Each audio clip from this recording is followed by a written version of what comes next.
વર્ષો પહેલાંની આ વાત છે। કોઈ એક ગામમાં એક બ્રાહ્મણ રહેતો હતો। મહા મહિનાનો સમય હતો। ધીમે ધીમે ઉત્તર દિશામાંથી પવન ફૂંકાઈ રહ્યો હતો। ઝરમર ઝરમર વરસાદ વરસતો હતો।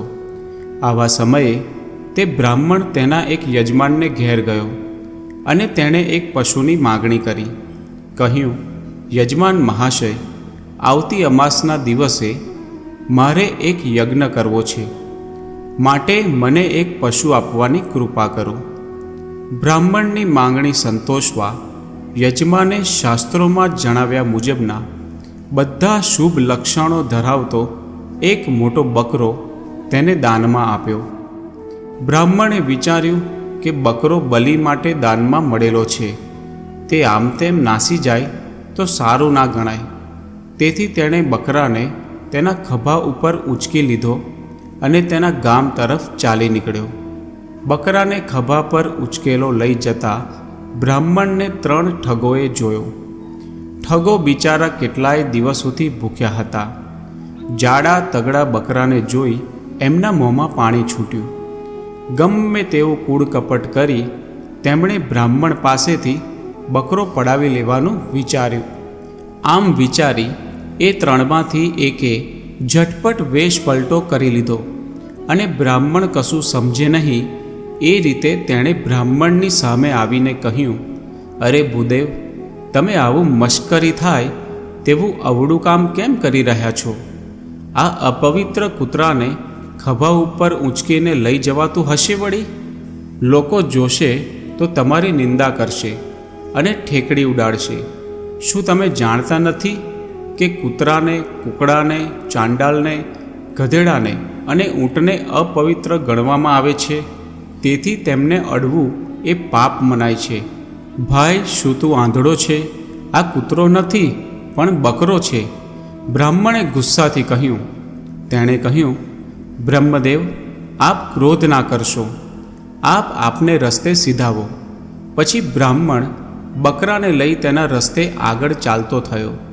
તે થોડુંક ચાલ્યો હશે ત્યાં તેની સામે બીજા ઠગે આવીને કહ્યું, અરે ભૂદેવ, ગજબ થઈ ગયો, ગજબ થઈ ગયો।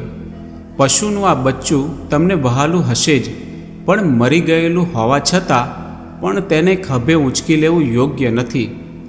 કેમ કે કહ્યું છે કે જે મૂર્ખ માણસ મરી ગયેલા જાનવરને કે મનુષ્યને સ્પર્શ કરે છે તેની શુદ્ધિ કાં તો ગાયના દૂધ, દહીં, ઘી, મૂત્ર અને છાણનું મિશ્રણ ખાવાથી અથવા તો અનુષ્ઠાન કરવાથી થાય છે। આ સાંભળી બ્રાહ્મણે આંખોમાંથી અંગારા વરસાવતા કહ્યું, અરે ભાઈ, તમે આંધળા છો, તમને દેખાતું નથી કે આમ આ બકરાના બચ્ચાને ગાયનું મરેલું વાછરડું કહો છો? બીજા ઠગે કહ્યું, પ્રભુ, કૃપા કરો, મારા પર ક્રોધ કરશો નહીં। કદાચ અજ્ઞાનને લઈ મારાથી આમ કહેવાઈ ગયું હશે। આપને જેમ ઠીક લાગે તેમ કરો, એમ કહી તે ત્યાંથી ચાલ્યો ગયો। બ્રાહ્મણે પાછી મુસાફરી શરૂ કરી। થોડોક રસ્તો કપાયો હશે ત્યાં વેશ બદલીને ત્રીજો ઠગ રસ્તાની સામે આવ્યો।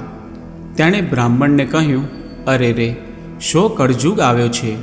એક પવિત્ર બ્રાહ્મણ તેનો ધર્મ ચૂકીને ગધેડાને ખભે નાખી લઈ જઈ રહ્યો છે।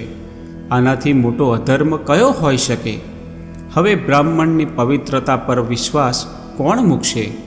કહ્યું છે કે જાણે અજાણે જે માણસ ગધેડાનો સ્પર્શ કરી લે છે તેણે પાપ મુક્તિ માટે વસ્ત્રો સાથે સ્નાન કરવું જોઈએ। તો આ ગધેડાના બચ્ચાને તમે નીચે નાખી દો। હજુ મારા સિવાય તમને બીજા કોઈએ જોઈ લીધા નથી। પછી તો તે બ્રાહ્મણે બકરાને ખરેખર ગધેડું માની ખભેથી ઉતારી નીચે મૂકી દીધું અને કોઈ જોઈ જાણી ન જાય એમ ઉતાવળે ઉતાવળે ઘર તરફ ભાગી છૂટ્યો। અને ગયા પછી 3 ઠગો ભેગા થયા અને બકરાને લઈ તેને મારીને ખાવાની તરકીબ વિચારવા લાગ્યા। મિત્રો, આ સ્ટોરી પરથી આપણને એ બોધ મળે છે કે જે કપટી અને ઠગ લોકો હોય તેમનાથી હંમેશા સાવચેત રહેવું। માટે જ કહ્યું છે કે જગતમાં નવા સેવકની વિવેકભરી વાણી, મહેમાનના મીઠા વચનો, સ્ત્રીનું રુદન તથા લુચ્ચા માણસની કપટભરી વાતોથી કોઈ ઠગાયા વિના રહી શક્યો હોય એવું જાણ્યું નથી. તો આવા લોકોથી સાવચેત રહેવું તો જીવનમાં કદી દુઃખી ના થવાય. તો મિત્રો, આજની સ્ટોરી તમને કેવી લાગી તે જરૂરથી કોમેન્ટ કરીને કહેજો. અને જો સારી લાગી હોય તો વિડીયોને લાઈક અને શેર કરજો. અને અમારી ચેનલને સબસ્ક્રાઈબ પણ જરૂરથી કરી લેજો. જય શ્રી કૃષ્ણ.